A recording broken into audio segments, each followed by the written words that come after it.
Hello friends, film ಇಂಡಸ್ಟ್ರಿಯಲ್ಲಿ D boss ಅವರ craze ಯಾವ ಲೆವೆಲ್ಗೆ ಇದೆ ಅಂತ ನಿಮ್ಮೆಲ್ಲರಿಗೂ ಗೊತ್ತೇ ಇರ್ಬೋದು.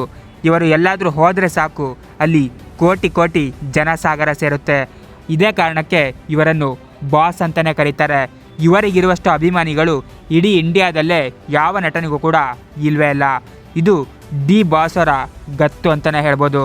ಇವರ ಸಿನಿಮಾ ರಿಲೀಸ್ ಆಗ್ತಾ ಇದೆ ಅಂದರೆ ಸಾಕು ಇವರ ಅಭಿಮಾನಿಗಳು ದೊಡ್ಡ ದೊಡ್ಡ ಕಟ್ಔಟ್ಗಳನ್ನು ಹಾಕ್ತಾರೆ ಹಾಗೂ ಒಂದು ಹಬ್ಬದಂತೆಯೇ ಆಚರಣೆ ಮಾಡ್ತಾರೆ. ಇವರಿಗಿರುವಷ್ಟು ಅಭಿಮಾನಿಗಳು ನೀವು ಯಾರಿಗೂ ಕೂಡ ನೋಡಿಯೇ ಇರಲ್ಲ. ತಮಗೆ ಅನಿಸಿದ್ದನ್ನು ನೇರವಾಗಿಯೇ ಹೇಳುವ ಡಿ ಬಾಸ್ ಅವರು ಯಾರಿಗೂ ಕೂಡ ಭಯಪಡಲ್ಲ. ಯಾವುದೇ ದೊಡ್ಡ ದೊಡ್ಡ ಸಿನಿಮಾ ಬರ್ತಿದ್ರು ಕೂಡ ಅದರ ಮುಂದೆಯೇ ತಮ್ಮ ಸಿನಿಮಾವನ್ನು ರಿಲೀಸ್ ಮಾಡ್ತಾರೆ. ಅವರ ಅಭಿಮಾನಿಗಳು ಬಂದು ನೋಡಿಯೇ ನೋಡ್ತಾರೆ ಅಂತ ಅವರಿಗೆ ನಂಬಿಕೆ ಇರುತ್ತೆ. ಇತ್ತೀಚೆಗೆ ಒಂದು ಕಾರ್ಯಕ್ರಮದಲ್ಲಿ ಸಲ್ಮಾನ್ ಖಾನ್ ಅವರು ಕೂಡ ಡಿ ಬಾಸ್ ಅವರ ಬಗ್ಗೆ ಮಾತಾಡ್ತಾರೆ. ಹೌದು, ಅವರ ಬಗ್ಗೆ ಮಾತನಾಡುತ್ತಾ ಅವರಿಗಿರುವಷ್ಟು ಅಭಿಮಾನಿಗಳನ್ನು ನಾನು ಯಾರಿಗೂ ಇರುವುದು ನೋಡಿಯೇ ಇಲ್ಲ ಅಂತ ಹೇಳಿಬಿಟ್ರು. ಹೌದು, ಅಂತಹ ಖ್ಯಾತ ನಟ ಸಲ್ಮಾನ್ ಖಾನ್ ಅವರೇ ಡಿ ಬಾಸ್ ಅವರ ಕ್ರೇಜನ್ನು ಕಂಡು ದಂಗಾಗಿದ್ದಾರೆ ಅಂದರೆ ಇದು ಡಿ ಬಾಸ್ ಅವರ ಲೆವೆಲ್ ಅಂತಲೇ ಹೇಳ್ಬೋದು.